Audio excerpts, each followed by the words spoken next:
Want to hone your craft as a digital marketer and get expert insights from thought leaders and industry experts? Welcome to the How I Work podcast. I'm your host, Josh Becerra, founder and president of Agurian.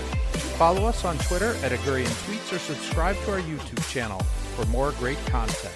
Now, here's the episode of the podcast. Hi, everybody. This is Josh Becerra from Agurian. This is episode 12 of How I Work. I'm here with Kara Kanis, VP of Growth at GovDocs. How you doing, Kara? Doing well. Thank you, Josh. Thanks for being here. I'm super excited. You have a kind of a unique story, atypical career path ranging from startups to large corporations. So it would be great if you could just give us a little bit of, tell the viewers about that journey and how you got to GovDocs. Sounds great. I started out in marketing probably 15 years ago already with a mid-sized computer hardware reseller organization. So stayed there for about 4 or 5 years. And then I got introduced to somebody who was starting up a local startup doing recruitment marketing technology. So software as a service. So I was the 11th employee there. And it was wild ride, right? It's back in the early days of email marketing and SEO and the demand gen, the guerrilla marketing. And because I was with a startup, it was do as much as you can with not much. So it was, I was there for 5 years. Like I said, I was the 11th employee, grew to, we were about 140 employees. And when we sold to Success Factors. So big, large organization out in San Mateo, right? Yeah. Which ironically got acquired by SAP the next day. So all of a sudden we were SAP Success Factor employees, big organization. And I'll be honest, I stayed with them for about 6 months and I was craving to go back to the roots of, I got the taste of working for a startup organization. And so I decided to go back to that. Found an company in Plymouth that was an email service provider organization, data as a service as well, and for publishers and media companies. So went back to that, helped grow that company for 4 or 5 years. And then my current CEO of GovDocs found me on LinkedIn and said, hey, what do you think about coming over here? And the rest is history. I will have been at GovDocs for 5 years in August already. Awesome.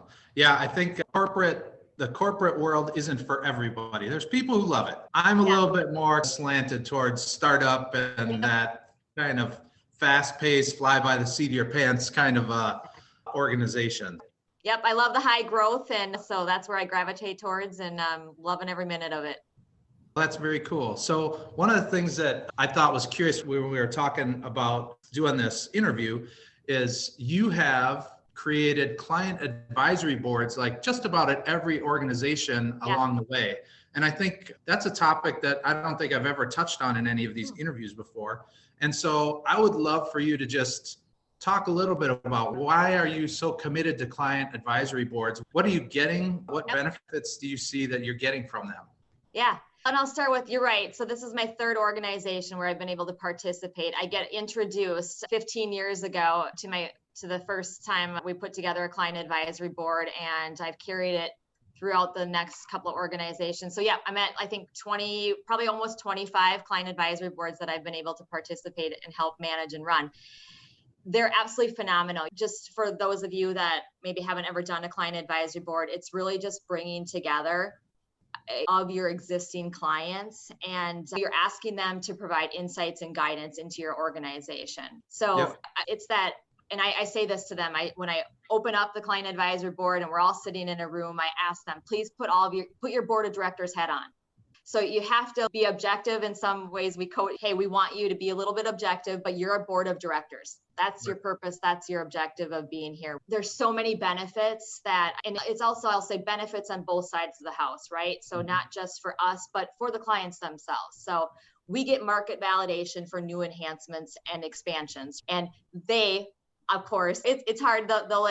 They have insight and guidance into sometimes what they want, but also what they know is good for the organization. Let's talk about pricing. We get real world feedback on how our product is being used. It's not just us sitting back and going, oh, we think this is how they're using it, or this is how they should be using it. Like, we get real world feedback from these people on how they're using our products and what they need more of from us. Another thing I think that is super valuable, we get insights into competitive offerings. So there's a portion of that we, again, nobody's perfect. Nobody has the marketplace completely locked up. So don't be oblivious to the competitive space out there that you're up against. And I think that we get that as well. We bring together individuals that have a lot of expertise. Yeah. So we get to hear from them. Again, it's that one-on-one. Pre-COVID, we're all having to adjust, but I'd like to bring everybody together. These were in-person 2-day events where we're all sitting in a room and having conversations and dialogues and challenging. So is that happening like on an annual basis, or like a couple times a year? And then just talk a little bit about how somebody would even get started. Yeah. I'm sure you've probably figured out like who to pick and who not to pick, right? Like you've gotten people on your advisory board, you're like, oh my gosh, never doing that again. Well, I don't know if I have that down to a craft yet. It's we do it twice a year. We've found that's a really good, you want to get people together enough so that they get comfortable with you as well as each other and are in a room where they can have that open dialogue with you. So typically we do a spring and a fall. So there's enough time apart, but not too much time, where we can bring back stuff and we can bring back updates since our last client advisory board. And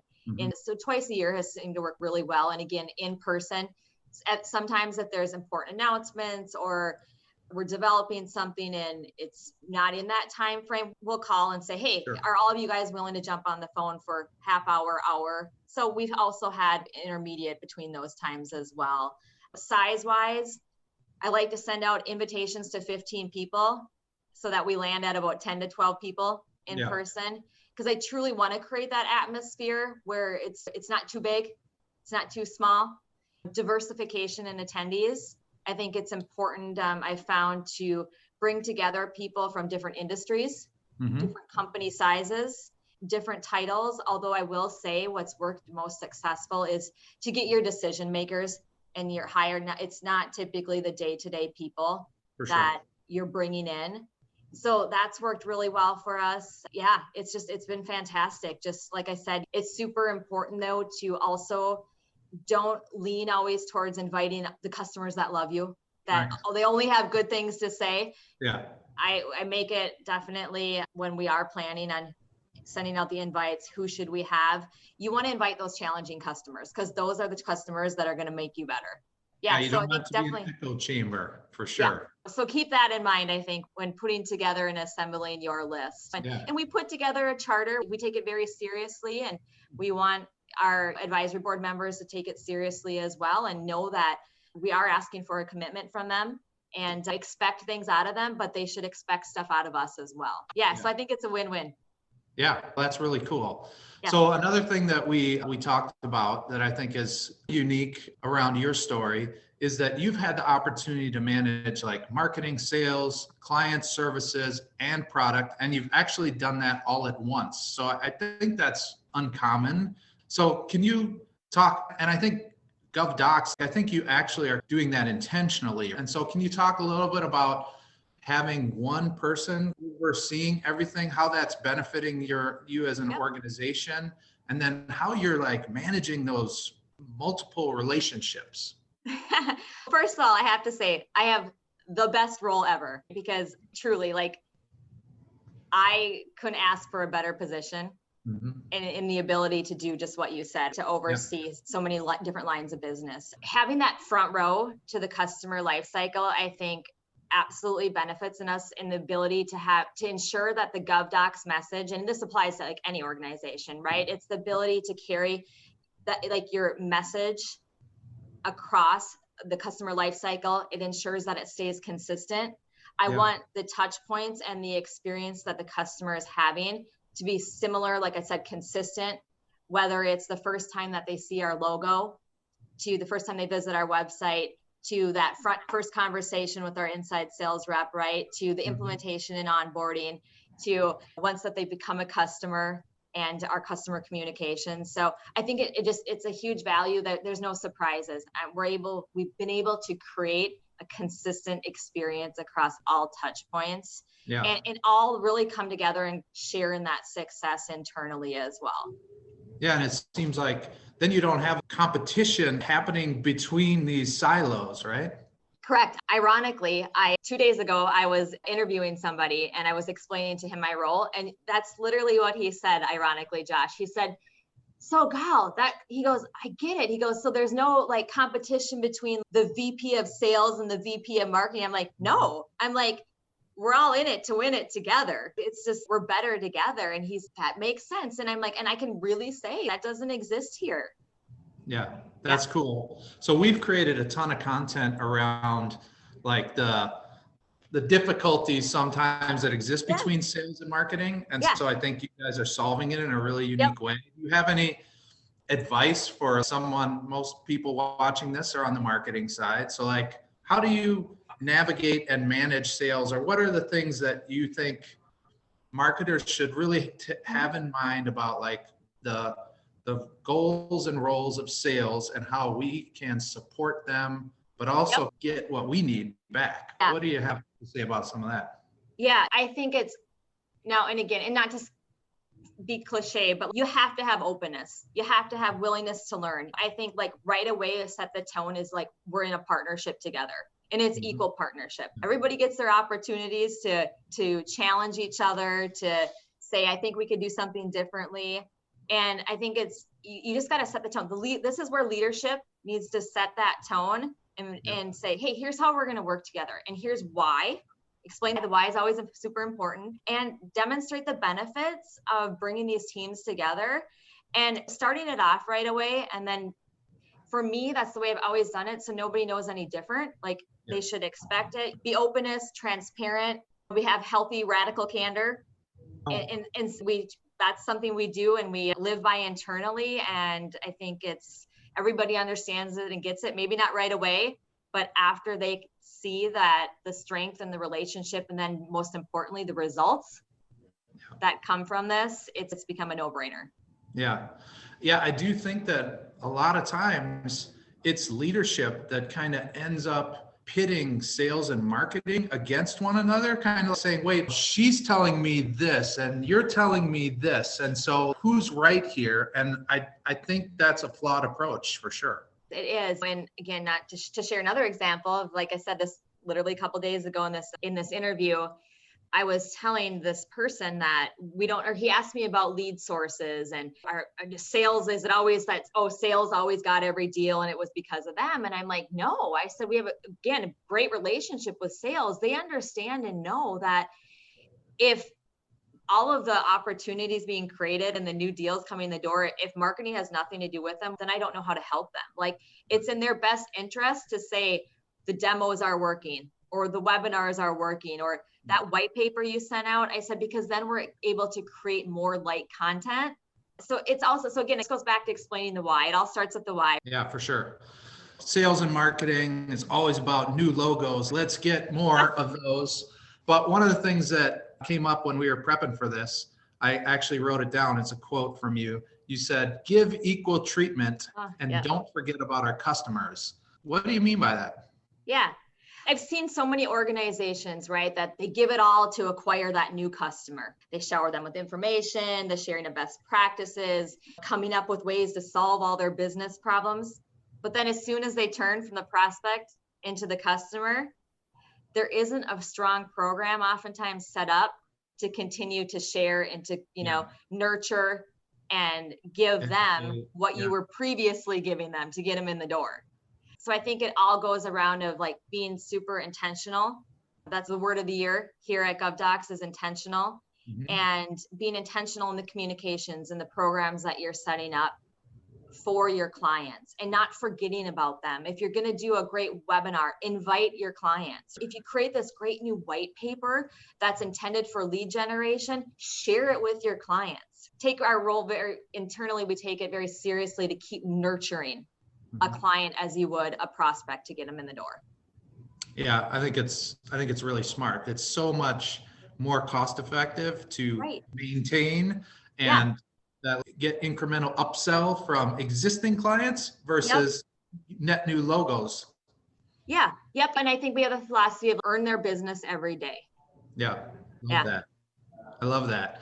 The last topic we'll cover today is, like, when we were talking, it was really curious to me how you love sharing GovDocs compliance expertise, obviously with existing clients, with prospects, and all of that content, email, webinars, the roundtables, the blogs, all of that you do.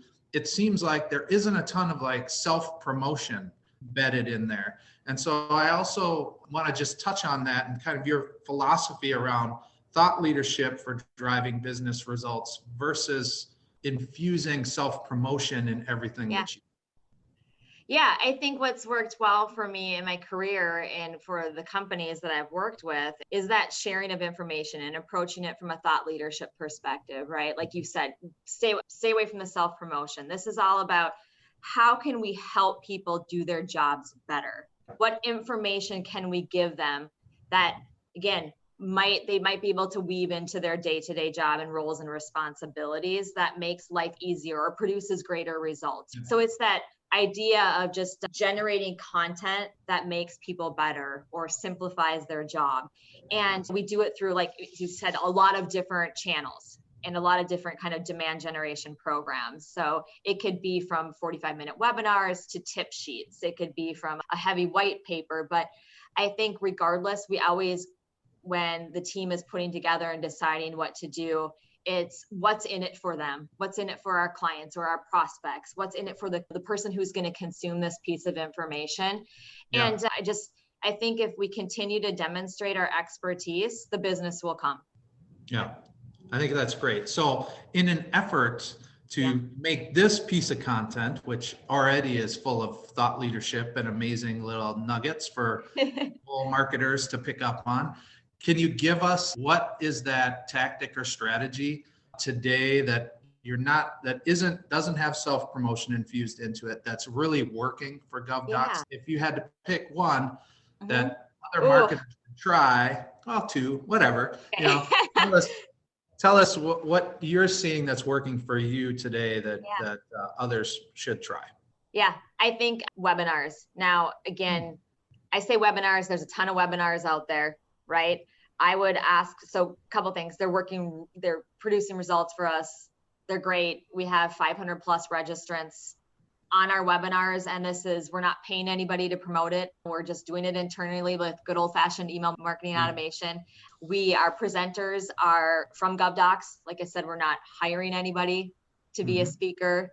And so those are working well for us. But again, we approach each one very thoughtfully. We put a lot of effort and work into trying to define what the topic is. And again, we almost start with, okay, why is this topic important? What difference will it make if I present on this topic? And what are the five, I always say sometimes it's important to start with the end of the webinar and that last slide of the 5 takeaways and how this is going to help you and what you need to know. And so we put a lot of time and effort into deciding what the topic is going to be and work really hard on doing that. And I think our results show it because people keep showing up and we continue. We've been doing that program for, I think this is our 4th solid year of doing a quarterly thought leadership webinar, and our results aren't diminishing. So I think that says something for the work that we put into it. That's awesome. This has been a great How I Work. I really want to thank you, Kara. You've provided thought leadership on advisory boards and bringing a different structure to organizations, putting marketing and sales and client service and product all under one kind of leader. I think that's amazing. Focusing on your existing customers, not just new logos, and then just some of these tips and ideas about tactics and strategies that don't necessarily have to be filled with self-promotion. This has been great. I really appreciate it. We could probably go on talking for hours, but we're going to say goodbye for now for this episode of How I Work. Thanks so much. Thanks, Josh. Take care. Bye. Thank you for listening to the How I Work podcast with Josh Becerra. If you like what you heard, make sure you subscribe. To learn more about Augurian and for more digital marketing tips and insights, head to augurian.com.